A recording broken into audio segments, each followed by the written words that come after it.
Allô? Bonjour! On est de retour avec un sujet que je comprends pas pantoute. C'est le fun, hein? Non, mais là, moi, on parlait de protéines, de gras, l'œuf ou la poule. Je sais, garde, c'est ça. Je sais Bon. pas.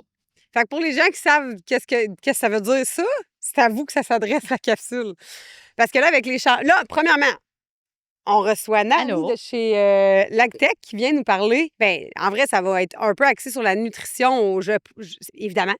Mais on veut parler, dans le fond, du changement là, qui s'en vient ou qui est déjà. C'est-tu déjà commencé? Oui, c'est commencé. OK. Par rapport aux producteurs de lait, que là, on priorise plus le taux de gras dans le lait, mais bien le taux de protéines, parce que c'est ça qui est valorisé à cause que les consommateurs ont changé leurs habitudes.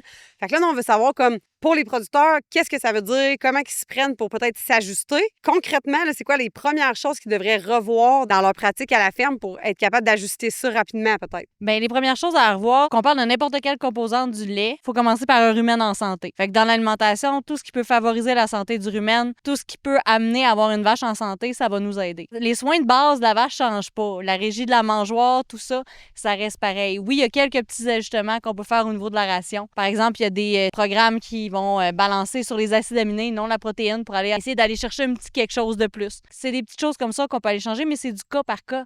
Parce qu'il y en a déjà que le taux de protéines est élevé. Puis là, ben, ils vont travailler leur génétique aussi, tranquillement, pas vite. Mais ça, on sait que c'est de longue haleine, là. Ça fait 15 ans qu'ils travaillent pour avoir un taux de gras élevé, puis là, on l'a. Mais là, il faut partir avec la protéine. Fait que dans le fond, là, ça fait, comme tu dis, des années que les gens qui travaillent là-dessus. Est-ce que, tu sais, c'est quoi la proportion des rations versus la génétique versus la santé globale qui va jouer dans les composantes du lait? Mon Dieu, ça, c'est la question qui tue, si on veut.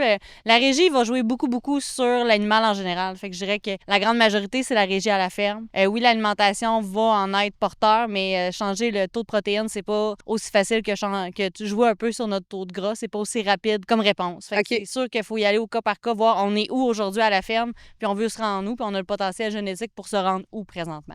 Fait qu'il faut réévaluer à long terme où on veut aller. C'est pas quelque chose qui se fait rapidement. Exact. Puis reste que le lait, ça reste toujours sur un quota de matière grasse. Il faut quand même faire notre quota. Il y a ça à prendre en considération aussi dans le calcul.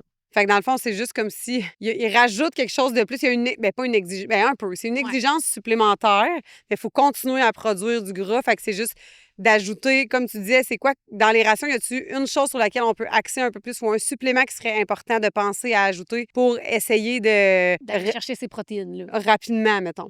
On peut toujours aller travailler avec des acides aminés directement. Il y a ça qui a une certaine réponse. Tu sais, c'est sur du long terme. Ça va prendre quelques semaines, quelques mois à faire effet. Fait qu'il va se passer d'autres choses entre-temps. Fait que c'est sûr que c'est de regarder l'alimentation dans un global puis favoriser la santé digestive de l'animal pour que les protéines dans le rumen nous aident à faire de la protéine dans le lait. Fait que plus on va garder notre animal en santé au niveau du rumen, meilleures sont nos chances d'avoir une influence sur notre protéine du lait.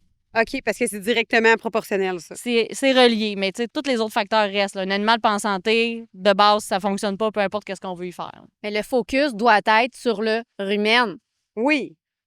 Exactement. C'est important. C'est la base de la vache. C'est notre caisse de fermentation, puis c'est ça qui va donner l'énergie puis tout le reste à la vache. En grande partie. Y a-tu des pratiques, mettons, qui étaient considérées comme correctes quand on était dans justement le focus plus matière grasse, que là, quand on parle de protéines, c'est moins efficace ou moins recommandé? Je dirais pas vraiment, dans le sens où on veut toujours faire des choix génétiques, mais là, on va les axer peut-être plus sur la protéine. On va changer un peu notre fusil d'épaule, mais il faut quand même pas oublier le gras. Parce qu'on veut pas moins de gras, on veut plus de protéines. Oui, ça, c'est juste des ajouts. C'est ça. Plus. C'est ça. Tu sais, oui, on peut dire, ben je vais baisser mon taux de gras, puis ça va me faire plus de kilos de protéines par vache si ma protéine reste pareille, mais ça va te prendre plus de vaches pour faire ton quota. Fait que là, c'est de le calculer au cas par cas. Ça vaut-tu la peine? Ça vaut-tu pas la peine? Tout ce qui est, encore une fois, tout ce qui était bon pour garder nos animaux en santé est encore bon aujourd'hui, là. Dans le fond, là, mettons qu'on résume, moi, ce que j'entends, c'est que ça vaut la peine de s'asseoir, de prendre le temps avec notre troupeau actuel, de voir où on veut aller, dans quelle direction on veut aller, puis quelles actions on veut prendre pour justement s'ajuster un peu sans délaisser les bonnes pratiques qu'on avait déjà, là. Exact. Puis de regarder aussi, aujourd'hui, la génétique de mon troupeau est où?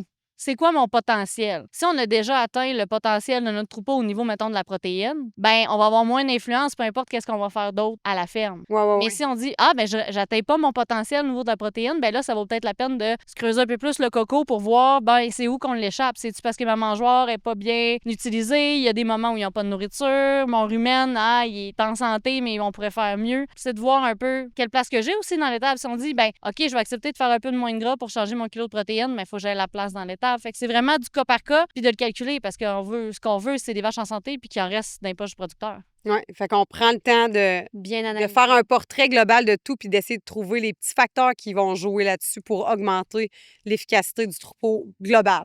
Mais il n'y a pas de poudre magique pour la protéine, c'est un travail à long terme. C'est ça que j'espérais. J'espérais que tu nous dises. Vous mettez ça dans les rations. Voici. Ma job serait bien trop facile, là. Je sais pas. Ben, une chance, t'es là. Merci beaucoup. Hey, merci, c'était super intéressant. On se retrouve pour une prochaine capsule.